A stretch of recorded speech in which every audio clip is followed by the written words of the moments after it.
Понятие ландшафта я лічу одним из самых галоўных вызначальных критериев формирования этносу, потому что вот этот ландшафт формирует ментальность человека. Шмат есть сведчанняў, что белорусская мова одна из самых таких захавалась, помник, можно сказать, славянской культуры, славянской мовы. И это все працуе в такой трехмерной просторе, где час это одна из осей, и две осей это пассионарность и этничность.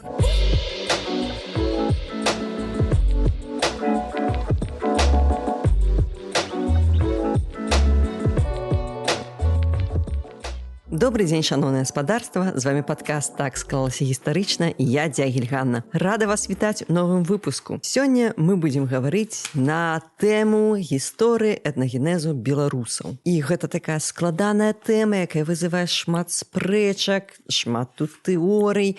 І дзеля таго, каб разабрацца трошкі з гэтымі тэорыямі, спрэчкамі, я запрасіла ў госці доктара гістарычных навук, кандыдата фізіка-матэматычных навук, такое незвычайна у нас сумяшчэнне Анатолия Владимировича Остапенко. Добрый день, Анатолий Владимирович. Добрый день. Рад вас вітаць у студыі, і у сярэдзіне выпуска будзе наша сумесная рубрика, дзе я вам раскажу нешта цікавае па гісторыі Беларусі і не толькі. Усе слухачы падкасту могуць скарыстацца промакодам Дзягіль21, які дае зніжку ад 3 до 5% на ўсе катэгорыі тавараў каталогу онлайн-гіпермаркету 21 век бай, акрамя і так акцыйных тавараў. Альбо вы можете скарыстацца кодавым словам «Фран Дзягіль» на зніжку 50% на дастаўку, калі ваша замова больш чым 500 рублёў. Усе падрабязнасці будуць у апісанні, карыстайцеся, калі ласка. Пачнем, напэўна, з такога базавага пытання. Калі пачынаецца адметнасць беларусаў як этнасу, по вашему меркаванню? Ну, я думаю, что адметнасць беларускага этносу можно окреслить так прыкладна. Але тут может быть два падыходы. Один падыход – это калі шмат гадоў назад, скажем так, упершыню асобныя племёны, да, которые існавалі, где-то далі у мінулым нейкую адзнаку, якую можна лічыць, у других не было. И с того часу можно лечить уже развивается будущая нация, вот, спочатку этнос, ну и так далее. Вот. И другой подход, когда мы уже засведчим існаванне этой самой адметности, уже есть конкретные крыніцы, не здагадки, не меркаванне, а уже тут уже, как кажут, никуда не денешься. Вот. Но я буду прикладно першому, так, ісці по першому накірунку, грунтуючись на тым, что у нас такое пытанне тысячагоддзя існавання беларускага этносу. Тому якраз раз тысячагоддзя, значит, мы уже можем сказать, что 1000 год назад існавалі прикметы это самое этносу, які мы теперь называем беларускім. Потому я одразу как бы об'яднаю это пытанне тысячагоддзя и першае, так скажем, сведчанне то, что беларускі этнос існуе и давно існуе. Вот эта фраза взялась, по-перше, з некалькіх крыніц тысячагоддзя. По-перше, это калі лічыць, что першае дзяржаўнае ўтварэнне у нас были Полацкае, так, Туровское княства, так. Значит, існуе такая концепция, что незалежнае існаванне, так сказать, беларусаў, вот, прымеркаванае где-то к 12 стагоддзю, вот, калі Полацкае княства стало незалежным от Киевского. От Киева, так сказать, и свое основание. Но это еще не говорит, что это как бы этнос, Полацкае княство, это уже белорусские этносы. Это еще мало. Вот. Але уже у нас есть некая прикмета говорить про незалежное, так сказать, про існаванне тут державности, и раз державность, значит, люди тут объединались в нечто такое, которое можно, вот, как бы, але это еще не доказ, так сказать, этносу. Але есть уже сучасныя даследаванні, скажем, того ж Мікуліча, які шляхам, генетычных даследаванні проводились, и было показано, что люди, которые тут живут теперь, да, генетычна тыя самыя азнакі, які было 1000 гадоў назад. То есть мы уже можем сказать, что замацавалася это самое люди, якія працягваюць, і зараз мы бачым, что это беларусы, так, значит, і 1000 гадоў назад яны былі. Вот. І тут уже другое пытанне. Если не былі, так чым яны адрозніваліся ад іншых? І тут уже пытанне, мы ідзем да археалогіі і глядзім, якія у нас осталіся следы от тых же курганоў, так, і так далей, што было такі адметным. А у меня в сувязі з гэтым пытанне такое тэрміналагічнае, так? Яно такое базавае і заўсёды абмяркоўваецца, але давайте прагаворым для людзей, якія не ў тэме дыскусіі гэтай. У нас ёсць паняцце нацыі, ёсць паняцце народу, ёсць паняцце этнасу, ёсць паняцце супольнасці этнічных племёнаў. Вось калі мы гаворым пра этнас, што маецца на ўвазе дадзеным выпадку? Якраз это тычыцца моей диссертации. Покажу вам. И это самое, значит, моя диссертация называлась «Роль этничных факторов и модерных процессов формирования белорусской нации». Это вышла книга в 2020 году, монография. И после обороны в 2021 году у меня вышла еще одна монография «Белоруссия от этносу до нации». Якраз это пытанне, с их начинается, так сказать, мое доследование. Не только меня. Все люди, которые занимаются пытанием этногенеза, повинны разобраться, что такое этнос, что такое нация. Тому коротко так, значит, я адрозниваю, конечно, и классичный подход – это початок формирования людей, супольности людей, это род, там, скажем так. Потом они объединяются племена, которые будут уже характеризоваться некими огульными сродками материальной культуры, мовой, зносин. Племёны засведчили свое існування в історії і невідомі під різними іменами, так. І менавіта з племёнаў пачынаецца уже адлік, так сказать, сучаснага фарміравання беларусаў як нацыі. Якраз у сваіх диссертациях і книгах я і даследаваў менавіта этот шлях, як спачатку, якія племёны далі аснову. Это факты вядомыя, але тут пачынаюцца вельмі вялікія розныя падыходы, розныя погляды на это. Поэтому тут трэба, это одно из важнейшых, дарэчы, пытанняў, тому што іно тычыцца і цяперашняга сённяшняга погляду на беларусаў як нацыю.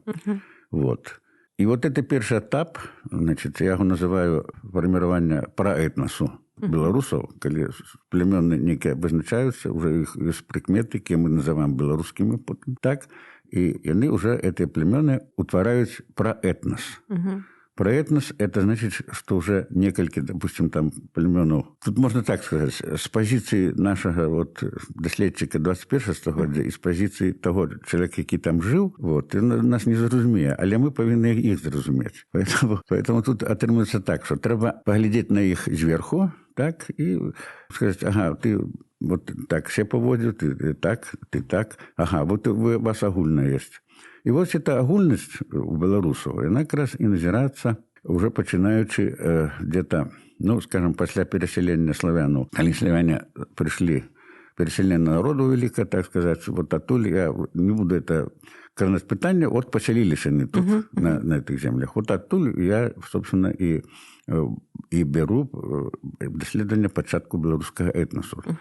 Те племёны, які засвідчили своє існування в історії, там, все відомі, там Кривичі, так далі, Радзімічі, Роговичі і Литва.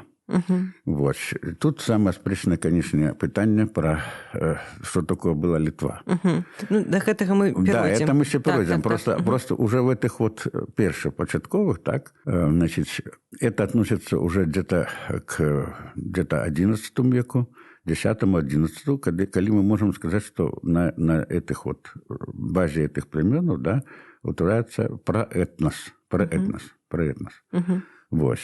Далей утвораецца, значит, дзяржаўнае ўтварэнне, Великое княжество Литовское, так, где пытание про этнос можно по-разному ставить. Это мы шукаем, по-перше, сродки материальной культуры, так, в археологии. И что мы можем сказать по поводу мовы?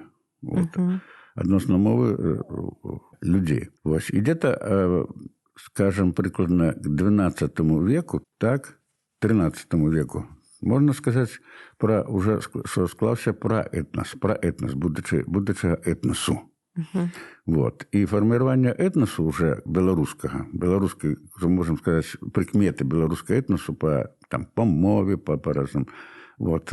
Уже где-то пачынаючы 13-14 стагоддзя. Вот. 14 стагоддзя, где можно по ўсім прыкметам сказаць, што вот мы маем справу з беларускім этнасам.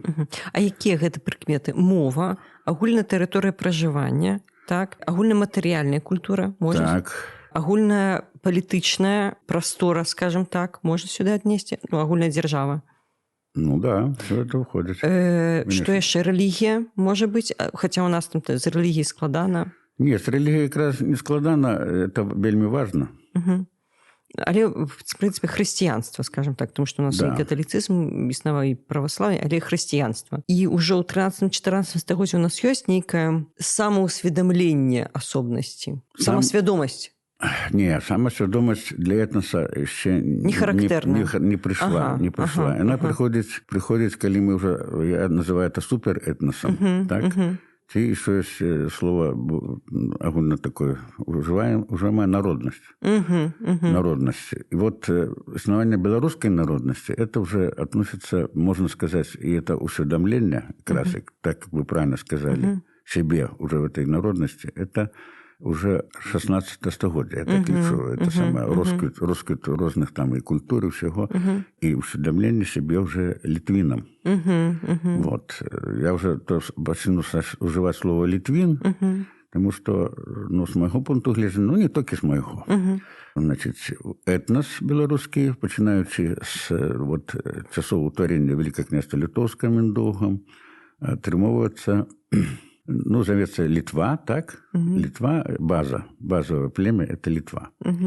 Так, Литва – это новогрудская держава, так, которую запросили княжец Миндовга в свой час, и который, как я лічу себе послідовником Миколы Ермоловича, ну, которым я добре був знайомий в свой час, вот, і, ну, вот, працягваю його, собственно, працу, тому що, коли хто, я думаю, слухачі ведаюць про Ермоловича, тому одразу буде понятним, що стаю я на тих же позиціях, що Ермолович, вот, який лічив, що, значить, Литва была завоевана Миндовгом, так?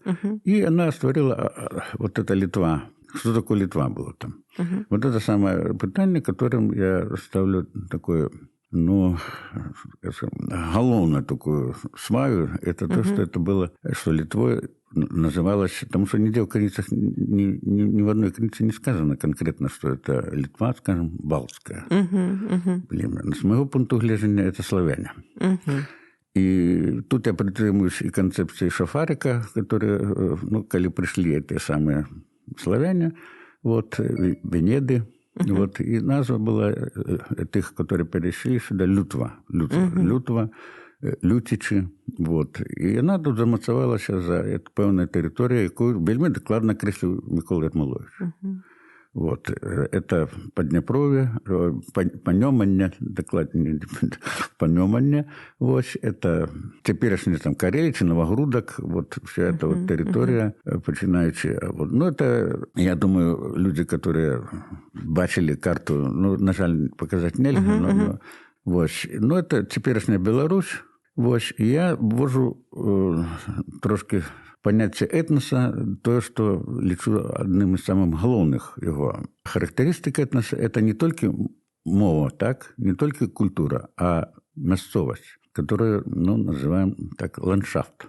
Вот. Понятие ландшафта я лічу одним из самых главных вызначальных критериев формирования этносу, потому что вот этот ландшафт формирует ментальность человека, его почувствие, его, то, что мы называем патриотизмом. Но это теперь мы можем сказать. Починаючи вот с формирования этноса, он как раз формируется на фоне самого ландшафта. И вот этот ландшафт Литвы, и он вельми моцный. Ему как раз вот 1000 годы есть. Разумеете? Вот. И вот с тех часов да, приходит христианство, но калі уже павялічылась самая дзяржава ВКЛ, так, а Полацк, як вядома, полацкая кафедра існавала, православие было принято, и принято было православие и Миндовгу. Вот. Это язычниками чамусьці лічаць толькі балцаў, ну и славяне тоже так само были язычниками. Язычники были все, покуль не приняли христианство. Вот. Тому христианство шло вот спочатку, ну, вядома, там пасля крещення Русі, там Києва, вот, Полацкая кафедра, Туровская кафедра, так, вядомые особы. Тут же не просто так приняли христианство, ну и что? Христианство принесло культуру. Оно принесло письменность, оно принесло шмат чого. Чому не атрымалось, скажем, у тых же цяперашніх літоўцаў няма ніякіх помнікаў пісьмовых, да, какими можно вот сказать, вот мы тут. Это потому, что как раз яны не приняли христианство вельмі доўга. И та же самая Жамойця, так, вот, основа цяперашняга Літвы. Вот, яны долучились до княства Литовского, якое было славянским. Славянским было все князья, все Гедемин, Альгерд, все они были славянами. Все они размовляли на старобелорусской мове, ну так принято. До речі, коли я был там у Киеве, они лічать статут Великого княства Литовского, написанный староукраинской мовой. Вот. Мы лечим старобелорусской. Ну и я не буду переличать, все это ведают, и метрики, и все было, вся, так сказать, культурное жыццё, оно шло на старобелорусской мове, ці, як это, лічаць украинцы староукраинской мовой. А скажите, ласка, давайте вот такое пытанне абмяркуем. А якія ўвогуле ёсць канцэпцыі і падыходы ў гістарыяграфіі да перыяду ўзнікнення беларускага этнасу? Я, наколькі памятаю, наколькі ведаю, я, конечно, гэта все вучыла, але даўно я вучылася на гістфаку. Я вось так сходу магу успомніць две асноўныя канцэпцыі. Канцэпцыя, што беларускі этнас, ён сфарміраваўся з 3 племёнаў, наша троіца Крывіча, Радзімавічы, Дрыгавічы, і канцэпцыя балцкага субстрату. Вось што адметнасць беларусаў сфарміравала менавіта тое, што у нас былі балты, як субстрат. Хаця ёсць меркаванне, што няма чаго тут думаць, мне там у інтэрнэце ўжо пісалі каментары, што няма чаго думаць, беларусы гэта балты. Якую канцэпцыю вы лічыце найбольш такой даказанай з вашага меркавання, альбо з чым вы згодныя, з чым не згодныя? Да, ну якраз я про это хочу рассказать. Тут пачалось вот з чаго, што існавала канцэпцыя такой древнерускага старажытнарускай народнасці. Да, так я так говорю. У савецкі час. Да, у савецкі час, нам Пашута міф такі придумал про... Ну, это не... Там шмат чего можно говорить. Вот, значит, что існавала такая... Народнасць. Вот. Насамрэч, няма ни одной крыніцы про існаванне нейкай такой народнасці, адкуль пошли это самое. Белорусы, украинцы, русские. Вот. И першым это как раз Сядоў разбил эту концепцию. Это советский сейчас доследчик, российский. Вот. Справа в том, что как раз то археологичные все помники там и показали, что присутность балтов, да, вот их пришли славяне, они потеснили балтов. И возникла вот эта теория субстрата.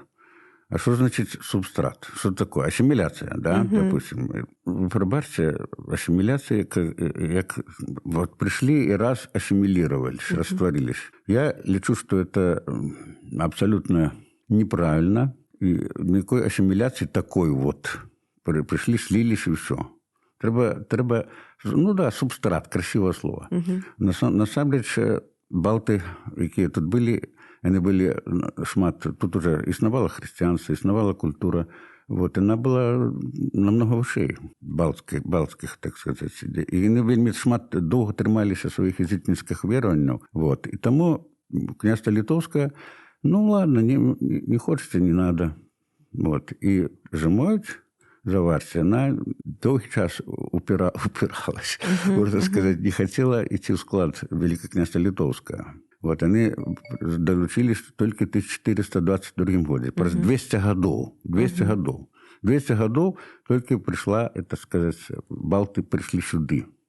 Ну, это я так уже, в образно. Конечно, были тут книги. И вот той же Седов пишет, и он вот тут карты, я в своем вот монографии, ну, не в этой, вот, которую сейчас вот буду пропоновать людям, вот, как раз анализирующие эти карты, видно, вот это доследование этих курганов, так-то. Вот, и Седов пишет, что вот же это все славянские, это славянские это, прикметы. Прикметы это славянские, я глядел, поравнал, это как раз совпадая с картой Ермоловича.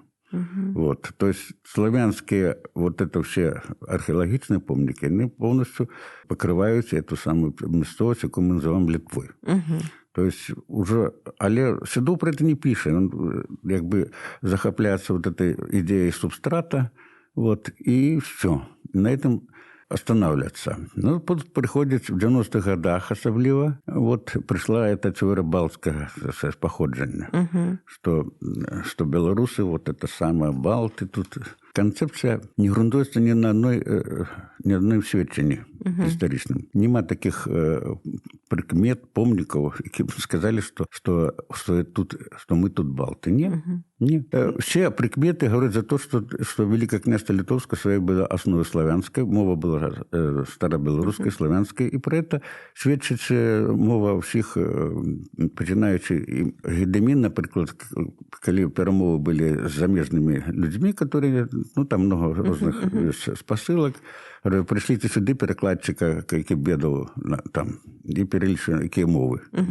Русинскую, ну, тут было слово та русинская, та старобелорусская, вот, там, польская, ну, які тут разумели. И все. Нема нигде слова про некую там балтскую. Вот.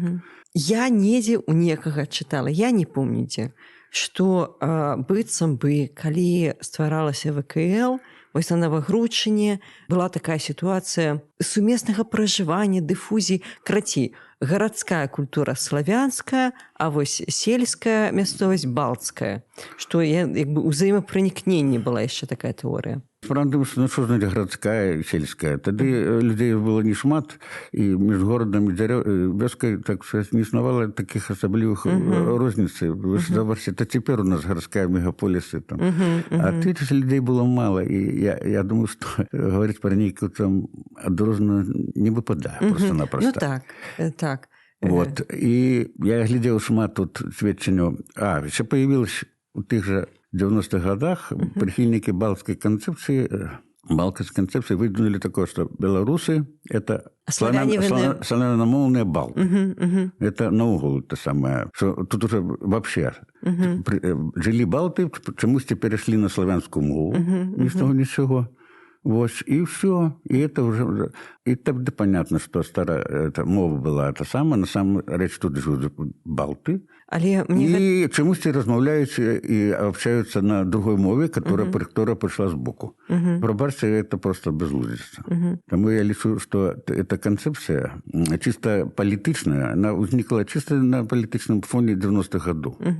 Вот. Потому что в 90-х годах началось отделение всех этих самых... Всех от всех. Всех от всех, так. И одна из вот самых... мы не чомусь русские, славяне, мы так само славяне, и еще, як сказал донор Запольский, земляк, мы самые чистые славяне, белорусы. Ну, многие там, и Мицкевич про это говорил, и про это самое.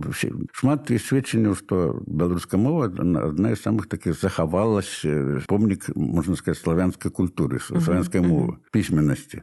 Тому и уже, коли взять это 16 стагоддзя, як ведаеце, тогда уже был росквіт, была вельми моцная держава, Великое княжество Литовское, культура, вот, и фольклор, и, ну, все было. Вот, не говорячи о помниках християнства, які вошли, ну, і зараз лічаться одним з видатніших помників культури наогул, чалавецтва. У мяне асабіста вось пытанне да гэтай балцкай канцэпцыі, што беларусы гэта славянамоўныя балты, такое, хай са мной падыскутуюць у каментарыях, а што гэта вызначае? Як бы генетычны код, ён не вызначае культуру, ён не вызначае этнас ён не вызначае нацыю, тому што гэта перш за ўсё культурная рэч. Як бы генетычна гэта ніяк нічога не абумоўліваецца. Як бы, окей, у мяне ёсць нейкія балцкія карані. І што?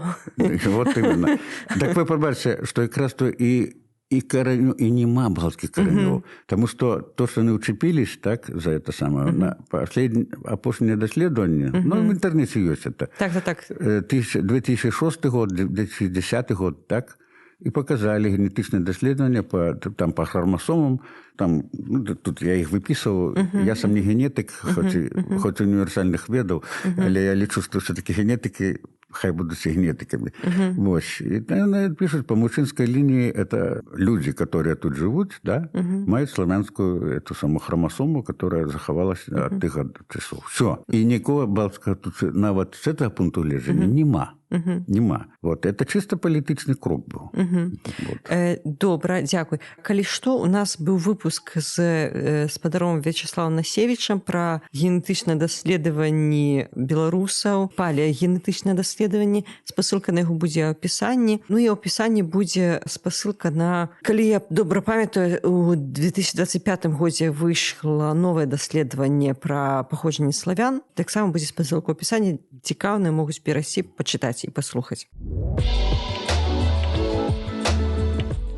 Гэта сумесная рубрыка, якую я рыхтую разам з онлайн-гіпермаркетам 21 век бай. І гэтым разам я б хацела некалькі слоў расказаць пра даследчыка беларускага народу Яхіма Карскага. Яхім Карскі у 19 стагоддзі ён быў першым, хто абараніў навуковую працу расійскай імперыі яшчэ па беларускай мове, па філалогіі беларускай мовы. І ён аўтар знакамітай мапы рассялення беларусаў, якую ён зрабіў па моўнай прыкмеце. Гэтая мапа змяшчалася ў трохтомным выданні «Беларусы», якое не губляе сваёй актуальнасці і сёння. Гэта больш чым 1300 сторонак і ў канцы 19-го, пачатку 20-го стагоддзя мела выключнае значэнне. Тут, у гэтым трохтомніку «Беларусы» Яхім Карскі абгрунтаваў, што беларускі народ існуе як нацыянальная адзінка са сваёй арыгінальнай культурай, мовай, багатымі традыцыямі, невычэрпнай крыніцай вуснай, паэтычнай народнай творчасці. І радуе, што ўжо ў навейшы час, у часы незалежнай Беларусі не так даўно, было перавыданне гэтага трохтомніку. І для разумення, наколькі важным было яго гэтая праца і вось гэта мапа рассялення беларусаў, можна прывесці такі прыклад. Іншы дзеяч беларускага руху нацыянальнага, але як бы з бальшавісцкага боку, можна сказаць, ініцыятар і вельмі такі чалавек, які вельмі адстойваў стварэнне асобнай беларускай дзяржаўнасці савецкай, Александр Чарвякоў у свой час у Смаленску заўсёды насіў пры сабе мапу Карскага. Яна была ў яго складзена некалькі разоў у кішэні, і ён яе трымаў у бакавой кішэні. І кожны раз, як толькі ўзнікала спрэчка з расійскімі палітыкамі пра адметнасць беларускага народу, ён даставаў гэту мапу і казаў: вось, глядзіце, тут чорным па белым пазначаны межы Беларусі. І не мною гэта прыдумала, а зацверджана расійскімі вучонымі. Вось, такім чынам, вось гэтая работа, яна была ў тым ліку такім моцным аргументам для стварэння беларускай дзяржаўнасці. Такім чынам, трохтомнік «Беларусы» Яхіма Карскага — гэта тая кніга, якую варта мець ва ўласнай бібліятэцы. Безумоўна, кожнаму, хто цікавіцца гісторыяй культуры Беларусі, дырынцы онлайн-гіпермаркета 21 век. Але калі вы хочаце папоўніць сваю бібліятэку не толькі кнігай Карскага, але і мастацкай літаратуры, навуковай іншай літаратуры па-беларуску, і не толькі, то вы можете ў тым ліку завітаць у раздзел онлайн-гіпермаркета 21 век кнігі, а там ёсць асобная катэгорыя тавараў як беларуская літаратура і ёсць асобная катэгорыя тавараў як літаратура, кнігі на беларускай мове. Можна паглядзець, замовіць і нават з дастаўкай на дом. Калі ласка, карыстайцеся такой магчымасцю, карыстайцеся прамакодам «Дзягель21» альбо кодавым словам «Фран Дзягель». Усе падрабязнасці ў апісанні, калі ласка. Мы з вами раней казалі пра прыкметы этнасу, так? Але вось такім адным з ключавых пытанняў ёсць межы рассялення беларусаў.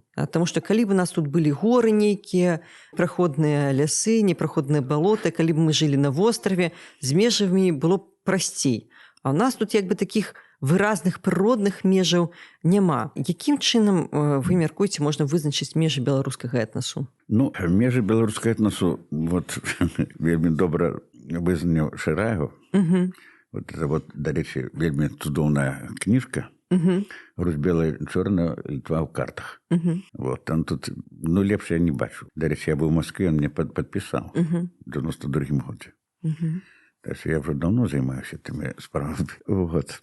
І менавіта Шыраеў акрэсліў, ён фундаментальна прааналізаваў усе карты, якія існавалі да таго. І вот, Карскага вы тут уже упоминали. Я лічу, што это вот якраз то, што вызначана вот этими людьми, туды добавить нечага.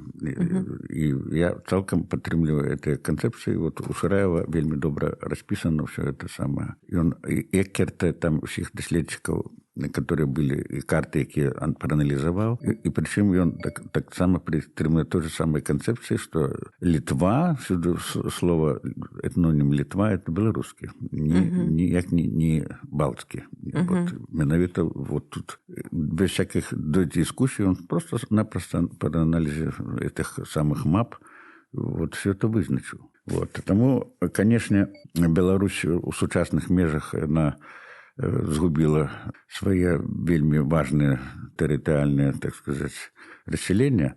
Но я думаю, что тут же нечего пересказывать историю, как, скажем, та же Смоленщина. Вот. Те ж Кривичи, да, с которых берет, скажем, так само белорусская нация, да, утворалась, они, окромя так полоцких там земель, там, это еще Смоленщина, Бранщина, вот так само. Потом идет Псковщина и Новгородщина. И в свой час это все Кривичи. Але уже давно, так сказать, Смоленск отлучился, и там, конечно, уже, коли вам скажут, что вы тут походження, мы белорусы, вам амаль что мы те самые, то они уже не поверят. Але я памятаю, что коли ходил в библиотеку, будучи аспирантом в институте физики, я чомусь ходил в отдел редких книг, где ознайомився, там лежал великий толстый словник «Смоленское наречие», перевод смоленской мовы на русскую. Так вот это смоленское наречие, это было чисто белорусское, это все. Так, диалектное. Вот. Але это была белорусская мова. Вот. Она иснувала и в 19 столетии, и да, это самое, коли уже Смоленск уже стал в Советском Союзе, в часе Советского Союза, тогда уже только. Там мова там даже сельская до этого часу еще.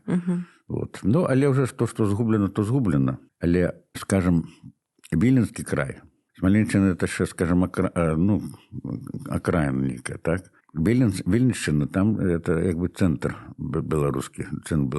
И вельми, конечно, шкода, что как раз из-за этой вот гульни слов Литва, которое перешло, но от нас уже отошло, и белорусы стали не литвинами, а белорусами. Так?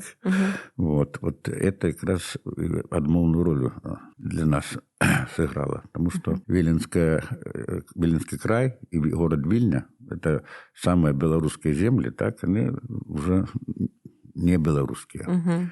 Вот. И Вильня, город, это наша столица, стала литовской, в теперешнем сенсе, литовской столицей. Вот. Хотя до конца 19 столетия никто там литовцев в теперешнем сенсе, жамуето. Вот. И там и не жили. И Віленський край, вот, нават цяпер, калі вы зайдзеце ў вёскі, там будуць размаўляць на беларускай мове. Я сам асабіста сутыкаўся неаднойчы, вот, в 90-х годах там приходилось ездить медники, там, Таркаи. Вот это все белорусские земли.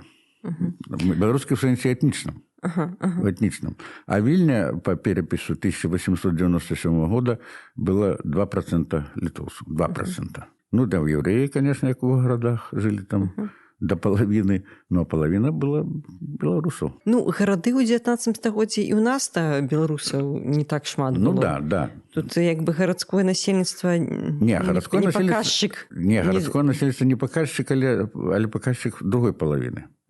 То есть половина была евреев, звычайно, ну так межа оседлости. Вот. А половина была людей, которые, так сказать, титульная нация. Вот. Чему в Вильне оказалось по перепису там белорусов, ну вот тут у меня есть в этом самом монографии конкретные лишбы, я тут анализую. Потому что у свой час пасля 21 года, там, так, 921 года, Віленскі край дошел до Польши. Польши, да? И белорусы-католики, ну, когда уже перепись шел, тогда же понятие нации только почало, так сказать, для людей, так сказать, отосамливаться люди с нацией певной. Тому католики записывались поляками. И все белорусы, которые жили там в Вильне и в вёсках, они стали чимось поляками одразу. И когда перепись шел наступный, то вот можно поглядеть, литерально каких-то 20 годов там было белорусов 4%, то есть литовцев 2%, стало так само мало. А для поляков было, сколько там, 37%, это тут лишь бы есть, 37% оказалось поляков, ни с того ничего. Это те самые белорусы, только они уже записались поляками. Вот. Там польского ничего не было. Но я к тому говорю, что Віленскі край, вот, и Вильня, это, так сказать, этничные межи белорусов, конечно, были до ближайшего нашего исторического часу нашими белорусскими. Вот, но сейчас, на жаль, они уже... Вот, ну, зараз уже... В 90-м году у нас была дискуссия, вот, там много было дискуссий, чтобы зарабить Вильню таким центром разных культур, разных это самое, литовской, белорусской, там, потому что они там все сутыкаются. И все конфессии, и все, и нават украинская так само. Уніяцкая церква там, до речі, українська в Вільні. Хоча казалось би, що це далеко від цього. Не говорячи про білорусів. А ви скажіть, будь ласка, коли брати дві такі мапи, самые вядомыя етнічнага рассялення беларусаў, Євхіма Карскага, наприклад, ён заснуўся гэта на мове, выключна на мове, як філолог, і Доўнара Запольскага. Яны прыкладна супадаюць. Але вось адзін рэгіён у гэтых мапах не супадае. Заходняе Палессе.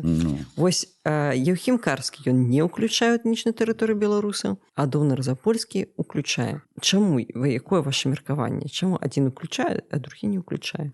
Нет, тут просто, чтобы Палессе, оно вызначается, основное такие адрозненне это мова. Вот, палесский диалект, он выразно адрознивается от белорусских всех наших диалектов. Вот. І якби близькі к українському. І навіть в 90-х годах існувала така думка, от Шелегович такий був. Так. От, ми етвяги, етвязь, особливо это, якби зону створити. Тому от в їх картах якраз це відрознення ілюстровується. Вот. Але конечно, коли так уже... Так же не бывает, что вот раз краина где-то чуть-чуть не так говорит, то нас мы уже отделились, мы это самое. Державное утворение нации утворяет еще не только это самое одномовие. Вот. Повинна быть, конечно, одна мова, там, близкая, по крайней мере, мовы тут, до речі, близкие. Але вот сам ландшафт, то есть то, что я вертаю до своего значения, это значит... той край, де ти вирос і виліз в культурі, яка тебе окружає, він так само дає адметність на самосвідомість менталітету тих людей.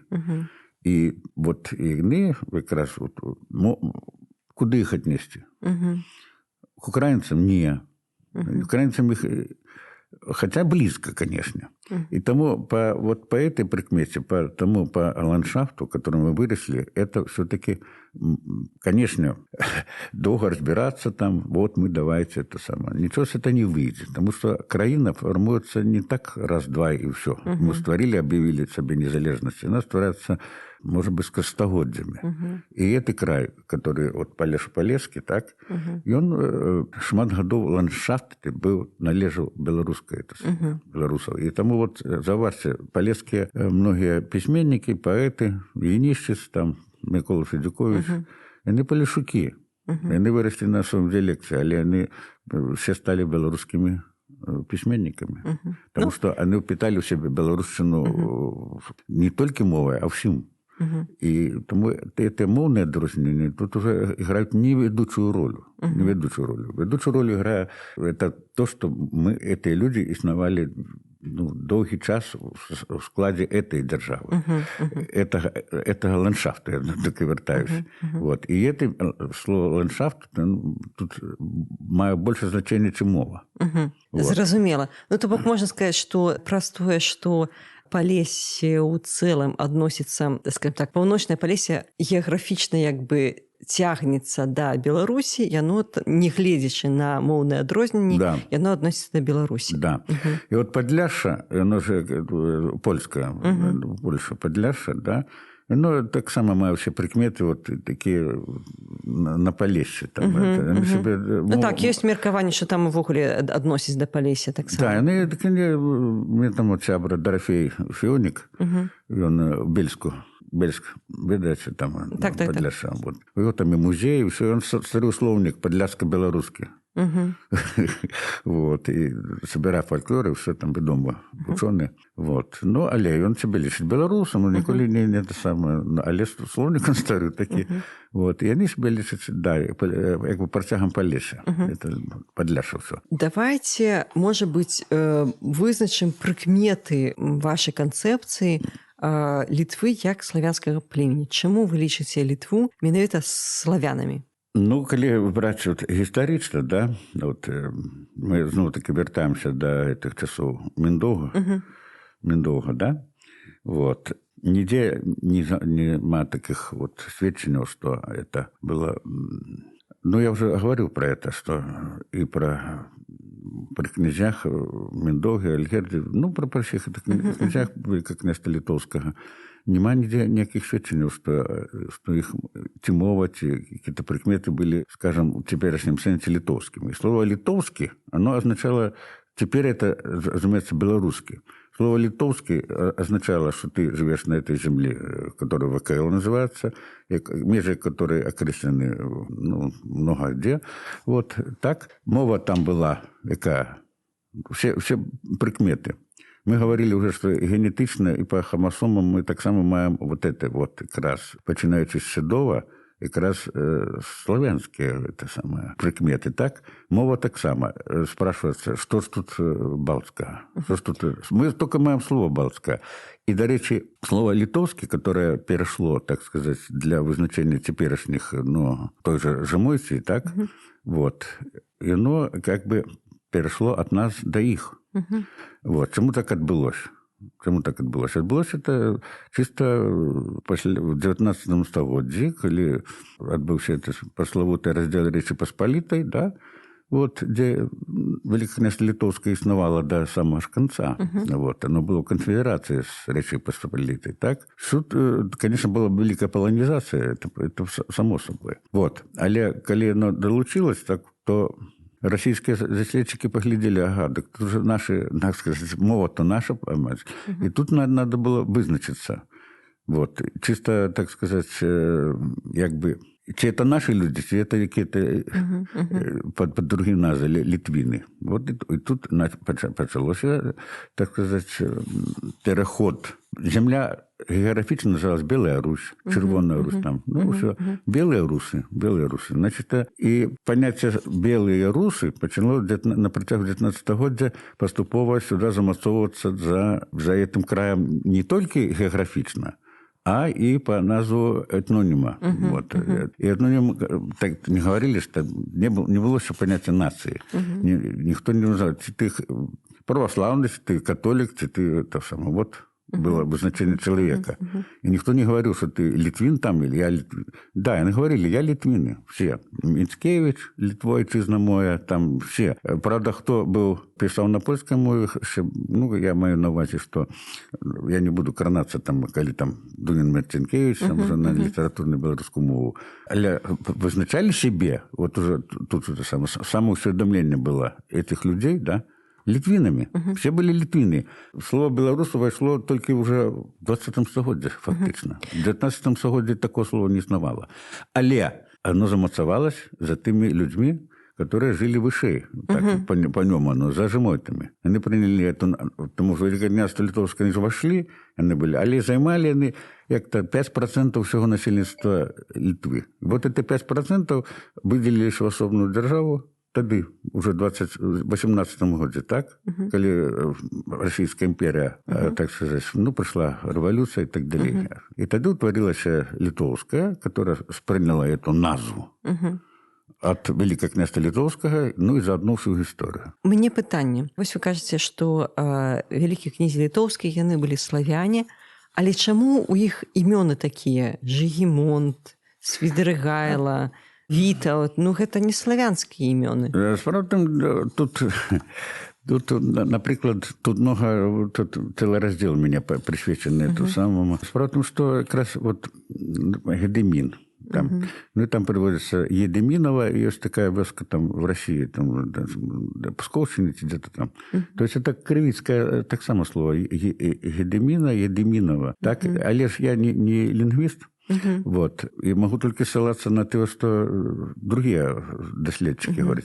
Справа в том, что как раз то славяне шли оттуль, с заходу, и частка, вот есть вот один такий цікавий в інтернеті, як-то, і він доказує німецьке походження вот этих слов. Але славяне якраз німецькі, ну, славяне на території Германії жили, і шмат, до речі, шмат там таких от подобних іменів, да, вот, які якраз адлюструвались.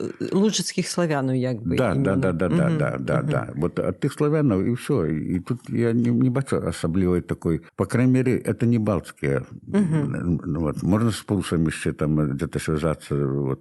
Тому это как раз питание абсолютно не на користь теперешней Литвы. Я думаю, что эти имена пришли менавіта от тих славян, які, ну, в свой час шли оттуль, вот, з території Германії і так далі. Зрозуміло. Давайте яшчэ такое пытанне абгаворым, звязанае з вашай першай спецыялізацыяй. Вы казалі, што вы распрацавалі ось у манаграфіі, якая акурат зараз рыхтуецца да друку, я так разумею, матэматычную мадэль фарміравання беларускага этнасу. Маглі б, ну, конечно, трошки на пальцах, але маглі б вы ў некалькіх словах апісаць гэту мадэль? Ну, во-первых, я весь цикл, весь этногенез белорусов от початку до теперешнего часу, так, представил в выгляде, значит, такого цикличного процесса. Ну, вот. Я последовник как раз идей нашего философа Крюковского, який розглядав, ну, и не только я, это от Гегеля идея, вот, то есть цикличность истории. Вот. И тут и Гумилёв, тут много таких доследчиков мощных. Вот. Але, значит, Крюковский поділяв, значит, цикличность вот, исторических процессов и пропонует идею таких суперциклов. Вот. Ну і я от зробив таку поділ всього етногенезу білорусів на 4 таких суперцикла. От я тут намалював. От, ну, то треба, звісно, буде вам цю карту, я вам віддам. Добре, я опублікую гэту схему у соціальних сетках подкасту, тому кому цікаво, то ласка, переходьте. Да, вот тут она, значит, первый цикл формирования перших племенов, Литва, вот, Кривичи там, ну, остатнее. Потом иде Литвины, про этнос белорусский, вот, Литвины, вот, ВКЛ, это самое 15 стагоддзя где-то. Потім суперетнос, Літвіни так само остається. Етнонім остається той самий, Літвіни знову. Знову Літвіни йдуть від самого початку. Литва, Літвіни йдуть повністю до 20-го стагоддя фактично. Вот переход у меня Литвины на Белорусы. Бачите, тут снизу уже. Это на протягу 19-го стагоддя, и замасовывается это фактично в 20-м только стагоддзе. Вот наша теперешняя назва. Вот. А так это вот... И вот это циклы и суперциклы. Вот. Ну и опошний суперцикл вот, я промоделировал математично. Это модерный процесс формирования белорусов. Вот. 4-й суперцикл – это модерный процесс. Он поделяется на 5 циклов. Вот 5 циклов. И мне удалось, значит... Ну, тут я циклы разбиваю, там, скажем, появление первых письмовых сведчень, там, поэмы, там, Тараса Парнася, там, першая на літературна мова, так? Потім другий цикл вже починається, скажем, з другої полови 19 століття, з'явлення вже таких сведень, як Костуся Каліновського, там, і появляються вже такі, що ми білоруси, там, вот. Потом еще, ну, я не буду переличивать, это все надо подробязно говорить про это. Вот. Ну, цикл, который, конечно, шел, это початок 20-го століття. Это тут и Богданович, Максим Богданович, и приход Купалы, там формирование вот уже белорусской мовы в сучасному вигляді. Так, от, перше це саме, потім знову де, ну, такі от, вони вельми виразно вирисовуються, і тут якраз іде от соотношення якраз з теорією Гумильова.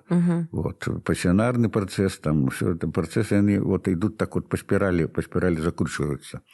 Вот, ну, и вот я проанализировал это за допомогою математичного вот, адлюстрова. И вот меня дальше уже вышел артикул надрукованный про вот эту математичную модель. Она малюется. Ну, одним словом, это получается спираль, вот как Марю в свой час Круковский, так, я говорю, что наше вот развитие подобно на синусоиду. Мне удалось продемалювати процесс модерний процесс сучасний, так, вот, з допомогою такого конусу. Конусу, и вот наша это самая шрубовая такая, это самая винтовая винтовая линия, вот, и она как раз отстроивает их 5 циклов, вот, як Гумильова здим, і те саме, все це адлюструється і записується, значить, і наглядно з геометричним побудованням, і це все працює в такій трьохмірній просторі, де час это одна из осей, и две осі это пассионарность и этничность.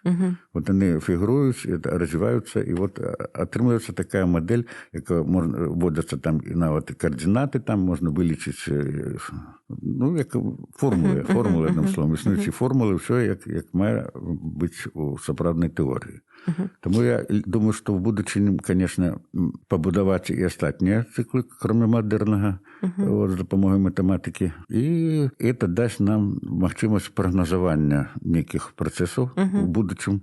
Вот, тому що, ну, наука є наука. І наука, коли вона подпорядковывается уже больше таким докладным вымерением, як, скажем, экономика уже фактично на базах математики стоит. Вот, иначе она не развивалась. Вот. В социологии уже моцно. И вот в многих працах российских доследчиков, до речі, питання демографії особливо, вони повністю вже перевели на математичну основу. Тому я лічу, що за будучим, за такими дослідженнями це будучина. Дякую вялікі за цікавы такі расход. Плёну вам у гэтай распрацоўцы, тому што сапраўды такая міждысцыплінарная падыход. Да, міждысцыплінарны падыход, ён вельмі цікавы.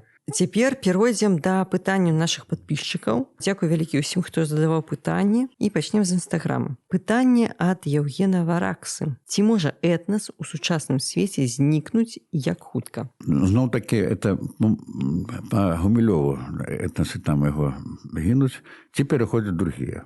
Ну, що значить згинуць? Згинуць он нікуди не згине, але ён пераходзіць на новую стадію. Вот. І ну, не тільки по моей теории, вот, все этносы переходят в развитие в нацию. Ну, это уже, так сказать, высшая ступень. Этнос – это нация. Зникнуть, что значит зникнуть? В принципе, коли был этнос со всеми прикметами этноса, не только праэтнос там, а все прикметы, то як любой человек, он может, конечно, и загинуть. Вот. Но это, я думаю, редко бывает, хотя бывает. Ну, поэтому, если разобраться, то с одного боку и он может загинуть. Просто мало их становится, носьбитов. И, конечно, вельми шкода. Но большинство, конечно, этносов, они переходят больше, группируются с себе близкими этносами и утворяют некие такие, ну, новую такую конструкцию, Вот, собственно, все племена так само же они были, отрознивались, потом они слились в один там, наш белорусский этнос. Поэтому тут, в принципе, можно, конечно, но это, я лишу, редко бывает, и это просто несчастный выпадок. Так, дзякуй. Пытанне ад Алексея Тутэйшага. Два пытанні. Я іх разам задам. Этнас мадэрнае разуменне. Якое мадэрнае разуменне? Я так разумею, да, вызначэнне этнаса пытанне. І ці можа негр быць беларусам? Ну, про негра я могу контрпытанне. А англичанин может быть белорусом? Ці француз? Что такое негр? Негр як раса? Ці жыхар этой самой Эфиопии, Конго. Дарэчы, конечно, ён беларусам не может быть, потому что нема яго, але ён может быть належаць беларускаму народу, яшчэ быць лепшым яго прадстаўніком. Ён может быть и той же негр, не говорячи об остатних, прорусских там, или там поляков, или англичан тех же, которые могут захопиться белорусской культурой и стать это самое. Например, многие же ведают Андруся. Таки да. Вот, такі размаўляе сугубо по-беларуску, он, правда, не чисты негр, але амаль што негр, так? Мне здаецца, тут просто пытанне ў тым, што зараз як бы не этнас беларуса, а нацыя. І для нацыі характэрна самасвядомасць, самаўсведамленне сябе кімсьці. І калі чалавек адпавядае, скажем так, крытэрыям нацыянальным, то бок агульная культура, агульная мова, а самае галоўнае самавызначэнне сябе як беларусам, так, то конечно. Можа быць хто заўгодна. Калі чалавек вырас у беларускай культуры, прымае беларускую культуру, лічыць сябе часткай беларускай культуры, то, калі ласка, тут праблемы няма. Я з вами абсолютно пагаджаюся. Хай сабе запішацца беларусам і будзе беларусам. Мы ўсіх любім. Хотя этнічна, конечно, там... тым не менш... Этнічнае, генетычнае паходжанне, гэта ж толькі частка вызначэння. Самовысведомление в нации, это как раз самое главное, это усведомить себе в этой нации. Вот это как раз прикмета нации, уже, как высшие ступени этничного развития. Вот. Потому, конечно, той же Мулявин у нас... Так. Наше ўсё. Наши представники лепшие наши белорусов, да. Та же Арсеньева, там и много шмат іншых, которые зрабілі шмат чого. Пытанне з Тэлеграм. Ці можна лічыць беларускі этнас цалкам самастойным, ці гэта ў нейкім сэнсе адгалінаванне нарвежскага, калі умоўна прыняць, што рагвалода запрасілі з Нарвегіі? Я думаю, тут Норвегии, запросили, так и что. Мало кого мы запрашаем. Как раз управители часто запрашают представников іншых краин. Вот. Это постоянно. Наша российская Екатерина, немка там и так далее. Это же не значит, что сюда пришла культура там. Но як Рахвалод, Рахвалод один из первых князёв, конечно, родоначальника, или это ще питання, чи був той Норвегії. Я думаю, що це питання, по крайней мере, нічого норвежського он там не принес. Так, зразумела. Так само питання з Телеграм. Які непалітичні чинники найбільш повпливали на етногенез білорусів? Не політичні. Не політичні. Неполитичным чинником, первым, я уже сказал, это ландшафт. Это место, которое его продки жили, его дети, его самое. Это абсолютно не політичный чинник, и наоборот, политика его может зрушить от его родимых мастин. И это головная кореница формирования этноса. Там уже формируется и мова, и так далее. И это, конечно, не політичные чинники, они самые головные.